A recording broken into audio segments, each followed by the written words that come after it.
নেতাজি নজরুল রবীন্দ্রনাথের বাংলা হারিয়ে যাচ্ছে কি?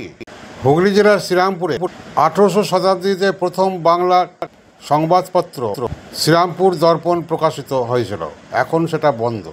এছাড়া বহু পাক্ষিক সাপ্তাহিক এক এক করে বন্ধ হয়ে যাচ্ছে। নিউজ প্রিন্টের অত্যাধিক দাম থেকে শুরু করে বিজ্ঞাপন অপ্রতুল, সেই সঙ্গে মোবাইল হানা। এ ব্যাপারে ইএনসি নিউজ বাংলা থেকে আমি বিশেষ সাক্ষাৎকারে শ্রীরামপুর পৌরসভার সিআইসি পাপ্পু সিং তথা সন্তোষ সিংয়ের কাছে এই প্রশ্ন করার পর তিনি ইএনসি নিউজ বাংলায় সাক্ষাৎকারে বলেন, 1818 সালে আঞ্চলিক ভাষা বিভিন্ন ইংরেজি বা এতে বিভিন্ন রকম দিত। ভারতবর্ষে অন্যতম আঞ্চলিক ভাষা বাংলা ভাষা বৃহত্তর, অন্তত বর্তমানে 20 কোটির কাছাকাছি মানুষ এই বাংলা ভাষা সারা পৃথিবীতে ব্যবহার করে। সেই ভাষার প্রথম সংবাদপত্র এই শ্রীরামপুর থেকে বেরোয় 1818 সালে। সমাচার তত্ত্ব তার অনেক যে ব্রিটিশদের বিরুদ্ধে যে লড়াই অনেক কাজে দিয়েছিল। ভারতবর্ষের স্বাধীনতায় অন্যতম যোগদান বাংলার মানুষের আছে। যেভাবে নেতাজি সুভাষচন্দ্র বোসের ইতিহাস, যেভাবে ক্ষুদিরাম বোস থেকে শুরু করে বিভিন্ন বিপ্লবীরা আছে। আন্দামান সেলুলার জেলে গেলে দেখবেন বাঙালি বিপ্লবীদের নাম সব থেকে বেশি। শুধু লড়াই নয়, কলমের জোরে। আজকে এই কলমের জোরের জন্যেই বাংলা থেকে দিল্লিতে ভারতবর্ষের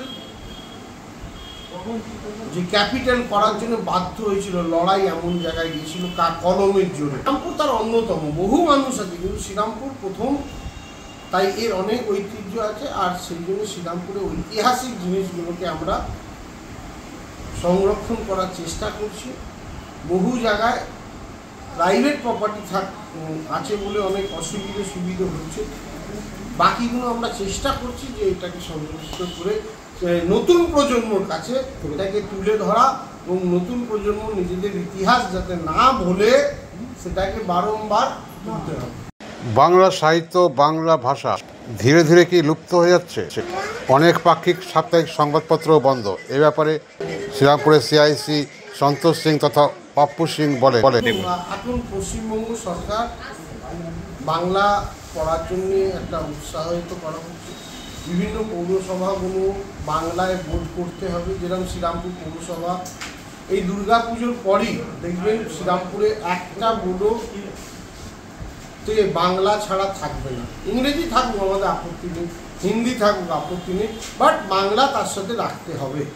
তো আগামী দিনে নিশ্চিতভাবে বাংলাকে আমরা প্রথমেই বললাম যে 20 কোটি মানুষ কিন্তু বাংলা বলে।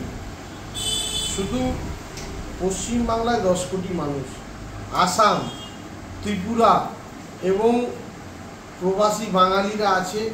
সারা ভারতবর্ষের প্রত্যেকটা প্রান্তে বাঙালি পাড়া আছে। দিল্লিতে আছে, পাটনায় আছে, ইউপিতে আছে, আপনার ব্যাঙ্গালোরে আছে। সব জায়গায় অন্তত 20 কোটি বাঙালি বাংলা ভাষা বলে। এবং শুধু বাঙালি নয়, বাংলা ভাষার শেখার তাইতে দেখবেন আজকে বহু মানুষ, বিদেশিরাও কিন্তু এখানে এসে বাংলা শিখছে।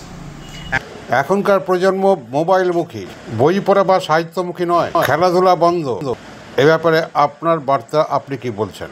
নিশ্চিতভাবে যে একটু আধুনিক যুগে তো আধুনিক ছোঁয়া লাগবেই। হ্যাঁ, তার সাথে পুরোনোকে ভুলে গেলে হবে না। আমরা যেরকম যৌবনটাকে মনে রাখি, যারা সিনিয়র সিটিজেনকে যেভাবে সম্মান দিই, তো সেই পুরনো জিনিসকে ভুলে গেলে হবে না। তাদের সম্মান সর্বদাই বেশি। নতুনকেও মানতে হবে এবং পুরনো ইতিহাসকে ভুললেও চলবে না। নতুন ইতিহাস গড়তে হবে, পুরনো ইতিহাসকে ভুললে চলবে না।